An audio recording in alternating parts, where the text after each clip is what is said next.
Hello అందరికీ.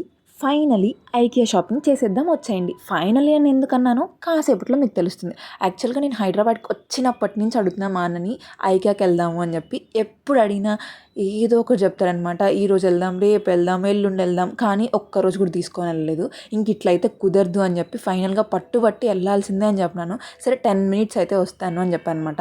ఆ 10 minutes parking చేసి పైకి వెళ్ళేసరికి 10 మినిట్స్ అయిపోయింది. సర్లే ఇంకేం చేస్తాం అన్నట్టు వచ్చేసినాడు. ఇంక అక్కడికి వెళ్తే ఏమీ అర్థం కాలేదు. అది వాళ్ళకి కూడా తెలుసు ఏమీ అర్థం కాదని చెప్పి. అందుకని ఒక మ్యాప్ కూడా ఇచ్చారనమాట. ఆ మ్యాప్లో ఎక్కడెక్కడ ఏమేమి ఉంటాయి అని చెప్పి దాంతో పాటు పెన్సిల్ కూడా ఇచ్చినారులేండి. అంటే మనం వెళ్ళినామా లేదా అని చెప్పి టిక్ చేసుకునేకి. ఇంకా అక్కడ లివింగ్ ఏరియా, కిచెన్, డైనింగ్ అన్నీ చాలా బాగా అరేంజ్ చేసినారు. అక్కడే ఇంకా ఉండాలి అన్నంతగా అరేంజ్ చేశారనమాట. ఎందుకంటే ఆ ప్రైజెస్కి మనం ఇంటికి తీసుకోమని పెట్టుకోలేము కదా. అక్కడే చాలా బాగున్నాయి. సరే ఇంకా అక్కడంతా చూసినాము. చాలా మిర్రర్స్ ఉన్నాయన్నమాట.